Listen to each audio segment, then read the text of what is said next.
Hello hi అండి, welcome to our channel royals రూపుట్టి. అందరూ ఎలా ఉన్నారు? బాగున్నారు? నేనైతే చాలా బాగున్నాను. ఫస్ట్ టైం కన్నా ఛానల్ కానీ చూస్తున్నట్లయితే సబ్స్క్రైబ్ చేసుకొని చూడండి, కామెంట్ చేయండి, లైక్ చేయడం అంత మర్చిపోవద్దు ప్లీజ్ అని. ప్రతి ఒక్కరూ సబ్స్క్రైబ్ చేసుకొని చూడండి, లైక్ కంపల్సరీ అండి. అలాగే మీకు ఏదైనా డౌట్స్ ఉంటే కామెంట్ చేసి చెప్పండి. అలాగే నా ఇన్స్టాగ్రామ్ పేజీని కూడా ఫాలో చేస్తున్నాండి. ఈరోజు అగ్ని పరీక్ష ఎపిసోడ్లోకి ముగ్గురు గెస్టులు ఇచ్చినారండి. వాళ్ళు డెమాన్ పవన్, దివ్య నిఖిత గారు, పోతే హరిత హరీష్ గారు. వీళ్ళు ముగ్గురు వచ్చిన తర్వాత ముగ్గురికి ఫైర్ కార్డు ఇచ్చినారు. ఆ ముగ్గురు ఎవరంటే ఝాన్సీ, సృష్టి, అలాగే భాగ్య. వీళ్ళు ముగ్గురు ఫైర్ కార్డు గెలుచుకున్న తర్వాత టాస్కులు జరిగినాయి. ఆ టాస్కులు ఏమేమి జరిగినాయో వీటన్నిటి గురించి మీతో నేను చెప్తాను. ప్లీజ్ వాచ్ అండి. మన ఛానల్ ఎవరైనా చూడకపోతే ప్లీజ్ సబ్స్క్రైబ్ చేసుకొని చూడండి. ఫస్ట్ డిమాండ్ పవన్ స్టేజ్ మీదకి వచ్చిన తర్వాత డిమాండ్ పవన్ అనే ఎలివేషను శ్రీముఖి చాలా బాగా ఇచ్చిందండి. వజ్రం అంటే అగ్ని పరీక్షకు వచ్చి వజ్రంలో మెరిసినాడు అన్నట్టుగా డిమాండ్ పవన్కి అంత మంచి ఎలివేషన్ ఇచ్చింది. అదే ఎలివేషను ఆడ కూర్చున్న జడ్జెస్ కూడా చాలా బాగా రిసీవ్ చేసుకున్నారు. అసలు ముఖ్యంగా అభిజిత్ కనీసం అసలు మాట్లాడలేడంటే, అతను చాలా రిజర్వ్డ్గా ఉంటాడు. అలాంటి అభిజిత్ కూడా ఐ మిస్ యూ మ్యాన్ అని చెప్పి టైట్ హగ్ ఇచ్చినాడు. డిమాండ్ పవన్కి చాలా బాగా రిసీవ్ చేసుకున్నారు. కాకపోతే మన కళ్యాణ్ పడాల కన్నా కూడా డిమాండ్ పవన్నే ఎక్కువ బాగా రిసీవ్ చేసుకున్నట్లుగా నాకు అనిపించిందండి. ఇది నా ఒపీనియన్. మరి అదంతా తర్వాత మీరేమనుకుంటున్నారో నాకు తెలీదు. చాలా బాగా రిసీవ్ చేసుకున్నారు. అంటే డిమాండ్ పవన్ అగ్ని పరీక్షలో ఉన్నప్పుడు తను ఏమంతగా పర్ఫార్మెన్స్ ఏం చేయలే. ఏంటంటే తను ఒక జిమ్ చేస్తుంటాడు కదా, తనలో ఉన్న టాలెంట్ చూపించుకుంటూ వచ్చినాడు అంతవరకే. తర్వాత కామ్గా ఉండేవాడు. హౌస్లో పోయిన తర్వాత తను బిహేవియరు, తను ఎలాంటి వాడు అనేది అందరూ చూసినారు కాబట్టి అది ఒకటి. పోతే బయటకు వచ్చిన తర్వాత తనను తాను ప్రూవ్ చేసుకున్నాడు. ఇప్పుడు ఎక్కడి నుంచి వచ్చి ఏ స్థాయిలో ఉన్నాడు అనే దానికి చాలా ప్రౌడ్గా ఫీల్ అవుతున్నారు జడ్జెస్ అయితే ఏమి, శ్రీముఖి అయితే ఏమి. శ్రీముఖి మరి అసలు ఏంటంటే వాళ్ళు తీర్చిదిద్దిన కంటెస్టెంట్స్ వీళ్ళు. అగ్ని పరీక్ష 1లో డిమాండ్ పవన్ ఎవరో తెలీదు, కళ్యాణ్ పడాలి ఎవరో తెలీదు. వాళ్ళని ఈ స్టేజ్ దాకా తీసుకొచ్చినారంటే అది కేవలం ఆ ముగ్గురు జడ్జెస్, పోతే శ్రీముఖి, అగ్ని పరీక్ష షో. డిమాండ్ పవన్ వచ్చిన తర్వాత డిమాండ్ పవన్ గురించి చెప్పాలంటే ఫస్ట్ మనం ఆర్కే గురించి చెప్పుకోవాలా. ఆర్కే ఫస్ట్ ఇంట్రొడక్షన్ ఇచ్చేటప్పుడు తనలో ఉన్న స్కిల్స్ ఏంటంటే తను కూడా హ్యాండ్స్ మీద నడుస్తున్నాడు కదా, హ్యాండ్స్ స్టాండ్ చేసేసి నడుస్తుండేవాడు. అవి ఆర్కే చేసినాడు ఫస్ట్. ఆర్కే చేసిన తర్వాత అగ్ని పరీక్ష సీజన్ 1లో సేమ్ అదే విధంగా మనకు డిమాండ్ పవన్ చేస్తున్నాడు. డిమాండ్ పవన్ని వచ్చి స్టేజ్ మీదకి వచ్చిన తర్వాత శ్రీముఖి ఏం చేస్తుందంటే ఆర్కేని కూడా పిలిచింది. ఆర్కేని పిలిచి ఇప్పుడు మీరు హ్యాండ్స్ స్టాండ్ చేసి నడవండి అని శ్రీముఖి చెప్తే ఆర్కే ఎక్కడ చేసినాడో అంతవరకే చేసినాడు.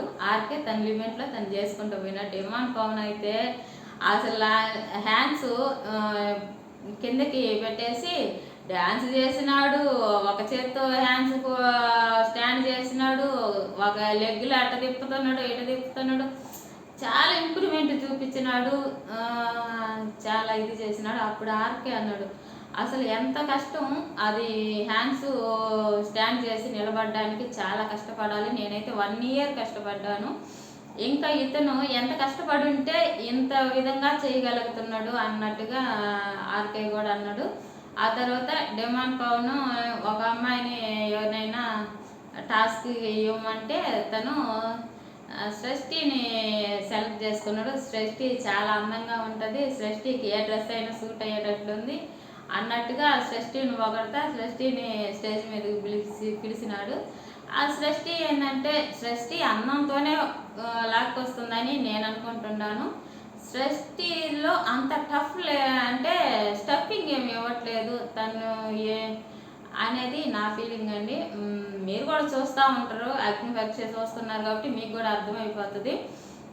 పోతే ఇప్పుడు అగ్ని పరీక్షలకైనా మనకి హౌస్ లేకపోయినప్పుడైనా ఇప్పుడు కాంట్రవర్సీ కావాల. వాళ్ళకి ఏంటంటే మీరు లైవ్ లైట్లోకి రావాలంటే మీ నుంచి బిగ్ బాస్ ఏదో కోరుకుంటారు, దాన్ని మీరు గుర్తించుకోవాలా. ఈ సృష్టి ఏంటంటే తన పని తనకి ఇచ్చిన టాస్క్ తను చేసుకోవడం, తను సైలెంట్గా ఉంటుంది, తన అన్నంతో తను లాక్కొస్తుందని నేను అనుకుంటున్నాను. సృష్టినే పిలిచినాడు. తర్వాత వచ్చేసి ఇప్పుడు ఆర్కేకి సృష్టికి ఒక టాస్క్ పెట్టినాడు. అదేం లేదంటే పజిల్ టాస్క్. ఆర్కే ఏం చేసినాడంటే కొంచెం ఏమైందంటే టెన్షన్ పడ్డాడు అన్నమాట. టెన్షన్ పడి 4 పెట్టినాడు. సృష్టి మాత్రం కంటిన్యూ చేసుకుంటూ వచ్చి సృష్టి గెలిచింది. ఇలాంటి టాస్కులు అంటే టాస్కులు బాగా పెడుతున్నారండి అగ్ని పరీక్ష 2లో మాత్రం. ఆ తర్వాత వచ్చేసి ఇప్పుడు సృష్టిని ఎందుకు పిలిచినాడు కానీ సృష్టిలో అంత కంటెంట్ ఏమి ఇవ్వడం లే సృష్టి మాత్రం. ఇప్పుడు అపూర్వనే తీసుకోండి. అపూర్వ అంటే ఎలా ఇస్తుందంటే స్క్రీన్ ఫేస్ కనపడుతుంది అమ్మాయిది, అపూర్వది. ప్రతి టాస్క్లో ఉంటుంది, ఏ టాస్క్లో అయినా ఉంటుంది, ప్రతి ఒక్కరితో ఆర్గ్యుమెంట్ బాగా పెట్టుకుంటుంది. అలాగే అంటే ఇప్పుడు అక్కడున్న ఎంత కంటెస్టెంట్లు అందరితో తనకు గొడవలు ఉన్నట్లుగా మనకి తెలిసిపోతుంది కదా. ప్రతి ఒక్కరితో తను ఏదో విధంగా ఏదో గొడవ పడతానే ఉంది. కానీ బిగ్ బాస్కి ఇలాంటిదే కావాలి. బిగ్ బాస్ ఇలాంటిది అంటే ఎంతమంది ఇప్పుడు 3 ఎలిమినేట్ చేసినారు అపూర్వని, ఎంతమంది ఎలిమినేట్ చేస్తున్నారు, ఎంతమంది అపూర్వ గురించి మాట్లాడుకుంటున్నారు అని బిగ్ బాస్ చూస్తూనే ఉంటాడు కదా. బిగ్ బాస్ తెలిసినప్పుడు ఈ అమ్మాయిలు ఏదో విషయం ఉంది అని అనుకుంటారు. అలాంటి స్టఫ్ కావాలన్నమాట బిగ్ బాస్ హౌస్కి. అలాంటి స్టఫ్ కావాలి. అలాంటి స్టఫ్ మీ దగ్గర కానీ ఉంటే మీరు అప్పుడు లైమ్ లైట్లోకి వస్తారు. మీరు హౌస్ లేకపోయినా కూడా ఇలాగే ఆర్గ్యుమెంట్ చేసుకోవాలి. అంటే ఈ అమ్మాయి మనకేదో అంటే ఈ అమ్మాయి ఏదో ఉంది విషయం, అది మనకి ఉపయోగపడద్ది అన్నట్టుగా బిగ్ బాస్ ఆలోచిస్తుంటాడు. అలాంటివి గుర్తించుకోండి. చాలా అంటే ఇంకా టాస్కులు చాలా జరిగినాయండి. తర్వాత దివ్య నిఖిత గారు మాట్లాడినారు. దివ్య నిఖితకి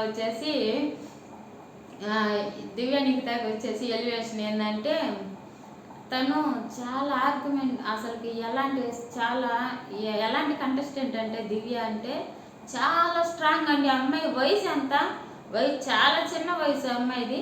అలాంటి అమ్మాయి సీజన్ 1లో అగ్నిపక్ష సీజన్ 1లో స్టేజ్ మీదకి వచ్చేసి అమ్మాయి ఆర్గ్యుమెంట్ ఇచ్చింది. ఆ అమ్మాయి మాటలు అసలుకి ఏదో ఏంటంటే తిమ్మిని బొమ్మిని చేసే టైప్ అండి దివ్య నిఖిత. కానీ నేను చాలా రిజర్వ్డ్ అన్నట్టుగా దివ్య నిఖిత మాట్లాడితే ఆ అబ్బాచా అన్నాడు అభిజిత్ కూడా ఇప్పుడు చాలా ఓపెన్ అవుతున్నాడండి. అభిజిత్ హౌస్లో ఉన్నప్పుడు ఎలా ఉండేదంటే తను బాగా డిఫెండింగ్ చేసుకునేవాడు. తను అంటే టాస్క్లు బాగానే ఆడినాడు కానీ ఈ గొడవ అంటే ఎక్కువగా ఎక్కువగా మాట్లాడు. లాస్ట్ దాకా అఖిల్కి అభిజిత్కి అసలు ఫైర్, ఇద్దరికి అంత ఫైర్గా ఉండేవాళ్ళు. ఒకరంటే ఒకరు పడేది కాదు. మోనాలు వీళ్ళిద్దరు సైడ్ ఎవరి సైడ్ ఉండాలో మోనాలకి అసలు అర్థమయ్యేదే కాదు. మోనాల దగ్గర వీళ్ళిద్దరు గొడవలు వస్తూ ఉండేది. అలాంటి అభిజిత్ అసలు సీజన్ 1లో అసలు మాట్లాడలే. ఏమంటే ఆ అబ్బాయి కొంచెం డిజర్వ్డ్గా ఉంటాడు కాబట్టి తన ఫేస్లో తను ఉంటాడు. అలాగే ఇప్పుడు ఓపెన్ అవుతున్నాడు, బాగా ఓపెన్ అయి బాగా మాట్లాడుతున్నాడు. అబ్బచ్చా అన్నాడు దివ్యని.